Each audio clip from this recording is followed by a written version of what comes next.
Salut à tous et bienvenue sur notre chaîne. Aujourd'hui, nous vous emmenons au cœur d'une ville ravagée par la violence où un chef militaire fait face à l'inimaginable. Contrairement à tant d'autres, il ne cède pas à la peur. Au lieu de cela, il reste sur place, se bat et transforme radicalement la situation. Mais qu'est-ce qui rend cette histoire si exceptionnelle ? Le capitaine Ibrahim Traoré n'est pas un simple commandant militaire. Il redéfinit ce que signifie diriger en pleine période de chaos. Alors, prenez une seconde et posez-vous cette question. Comment un pays comme le Burkina Faso, souvent méprisé par beaucoup, pourrait-il être en train de réaliser quelque chose de révolutionnaire et de bouleverser l'échiquier géopolitique mondial? Restez avec nous pour découvrir cette histoire incroyable. N'oubliez pas de liker, partager et vous abonner pour plus de contenu passionnant. Le capitaine Ibrahim Traoré se démarque en tant que leader militaire dans un contexte critique pour le Burkina Faso. Alors que le pays est confronté à des menaces insurgées croissantes, Traoré ne se limite pas à une gestion administrative des conflits. Au contraire, il s'engage activement sur le terrain, prenant les commandes aux côtés de ses soldats. Contrairement à de nombreux militaires habitués à diriger de loin, Traoré illustre un style de leadership qui privilégie la proximité avec les troupes. Son approche humaine et empathique le distingue dans un environnement souvent dominé par des considérations stratégiques et de pouvoir. Plutôt que de se contenter de discours impressionnants, il s'efforce de bâtir un avenir tangible et inspirant pour son peuple, en cultivant un lien authentique avec la population. Le capitaine Ibrahim Traoré allie un sens stratégique aigu à une profonde empathie, une combinaison rare dans un contexte où de nombreux dirigeants semblent déconnectés de ce qu'ils représentent. Pour lui, le leadership ne se limite pas à diriger des troupes sur le champ de bataille.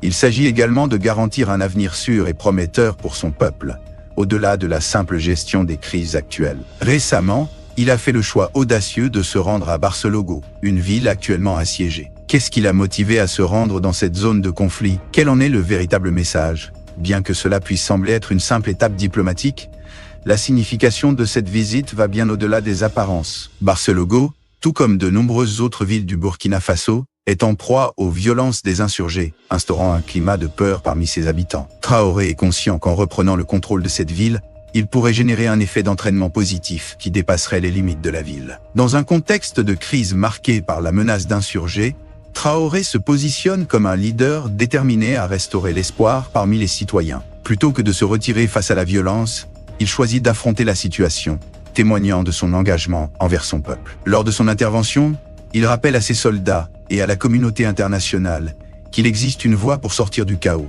adoptant un discours empreint de calme plutôt que de bravade militaire. Traoré insiste sur la nécessité de rester vigilant, en soulignant que la lutte n'est pas encore terminée. Son message, loin d'être un simple encouragement, représente un retour à la réalité pour ses troupes, leur rappelant que la victoire récente n'est qu'une étape dans un parcours plus vaste. Il met l'accent sur l'importance de reconstruire des vies, affirmant que, malgré les difficultés, le peuple burkinabé peut surmonter les épreuves. Il ne s'agissait pas seulement de tenir la ligne, il s'agissait d'aller de l'avant avec un sens clair de l'objectif. Et quel est l'objectif de tout cela ?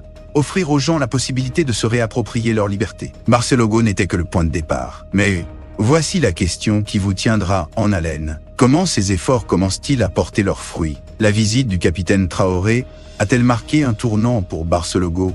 Ou y a-t-il d'autres événements en cours dont nous ne sommes pas au courant? C'est ici que l'histoire devient vraiment captivante. Autrefois, Barcelogo était une ville fantôme, victime de la violence et de la peur. Mais après l'intervention du capitaine Traoré, un changement s'est opéré. La ville reprend vie. Cela peut paraître anodin, mais dans un lieu comme celui-là, c'est un véritable miracle. Imaginez ne pas pouvoir sortir de chez vous sans craindre la violence, et puis, un jour, tout bascule. C'est ça la liberté.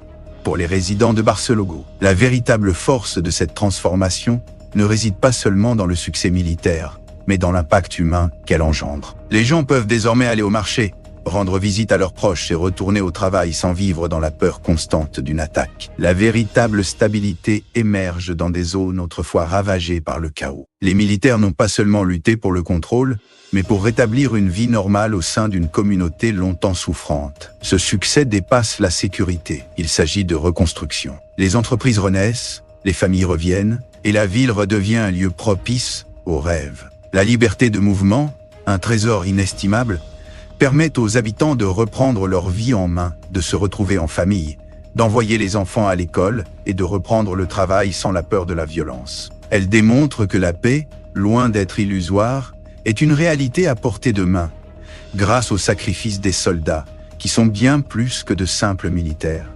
Ce sont des héros. Leur engagement mérite d'être salué. Et la question qui se pose est pourquoi continuent-ils à se sacrifier malgré le coût élevé? Ces hommes et ces femmes abandonnent leur vie, leur temps et leur sérénité pour défendre un pays en besoin. Mais leur motivation dépasse les simples ordres. Ils se battent pour un avenir meilleur pour le peuple burkinabé, redonnant espoir à une nation qui en avait désespérément besoin. Ils croient en leur pays et en ceux qu'ils protègent, convaincus que leur persévérance les mènera à la victoire. Pour eux, il ne s'agit pas seulement de remporter une guerre, mais de conquérir la paix, un enjeu qui a un prix. Cependant, le travail des soldats est incessant.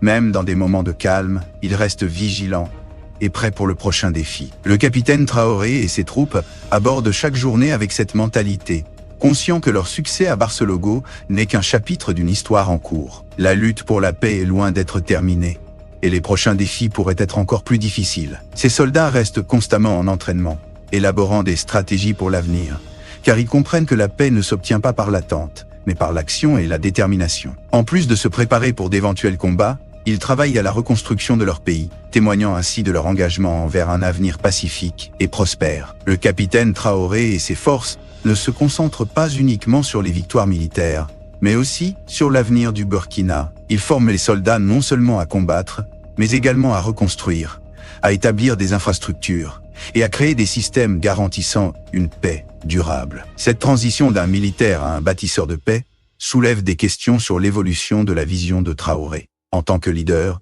Traoré ne se limite pas à la mission immédiate de vaincre l'ennemi. Il envisage l'impact à long terme de ses décisions. Sa sagesse lui enseigne que le véritable leadership repose sur des choix qui porteront leurs fruits dans le temps. Il a compris que la confiance se construit par l'action et la cohérence, et que la paix ne découle pas d'une bataille unique, mais de la confiance entre le peuple, les soldats et les dirigeants. L'empathie est au cœur de sa stratégie. Traoré reconnaît que les soldats doivent comprendre le coût humain de la guerre et s'efforcer de restaurer la dignité des victimes. Cette approche est rare dans un contexte militaire. Le succès de Barcelogo représente une lueur d'espoir pour le Burkina Faso. Mais le chemin vers la paix reste long et difficile. Le pays a été touché par la violence, et la stabilité nécessitera un effort collectif de soldats, de politiciens et de civils. La réussite de Barcelogo illustre qu'avec un bon leadership et une coopération entre militaires et civils, le changement est possible. Les événements de Barcelogo devraient servir d'exemple pour l'ensemble du Burkina Faso, en particulier pour les régions encore marquées par la violence. Le message est sans équivoque. Le Burkina Faso a la capacité de se reconstruire, et cette démarche doit incarner un mouvement national vers la paix, la reconstruction et la prospérité. Aujourd'hui, le monde observe attentivement le Burkina Faso, et les prochaines étapes détermineront si ce pays peut consolider sa réputation de résilience et gagner la confiance internationale pour continuer sur la voie d'une paix durable. La véritable question est la suivante. Après le succès de Barcelogo, quelle sera la prochaine étape pour le capitaine Traoré? Le capitaine Traoré et ses soldats sont loin d'avoir fini leur mission. Leur ambition dépasse les simples victoires locales. Ils visent à apporter la paix dans chaque recoin du Burkina Faso. L'objectif est clair et ambitieux.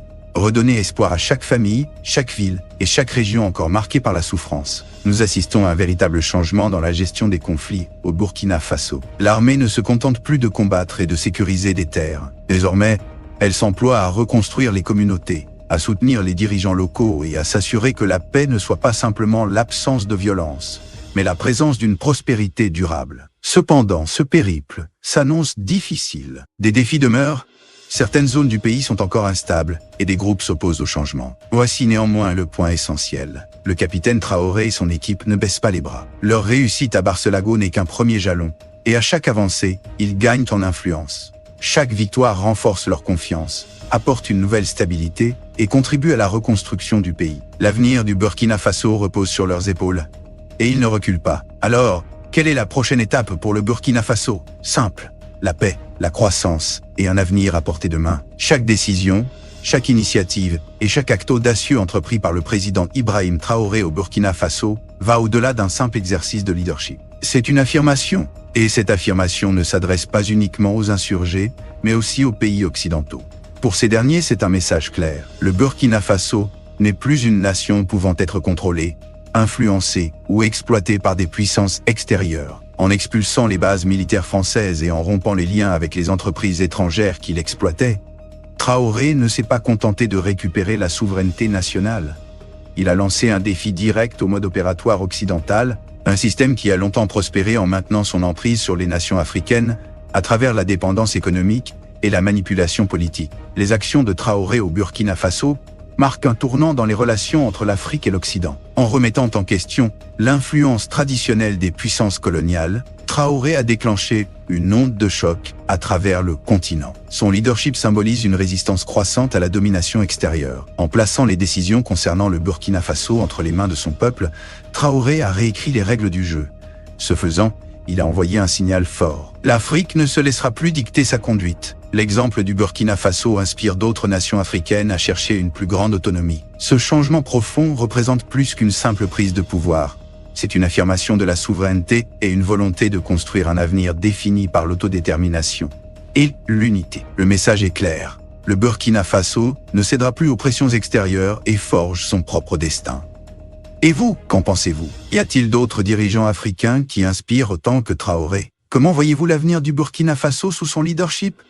Partagez vos réflexions en commentaire. Si vous voulez continuer à explorer ces sujets passionnants, abonnez-vous à notre chaîne et activez les notifications.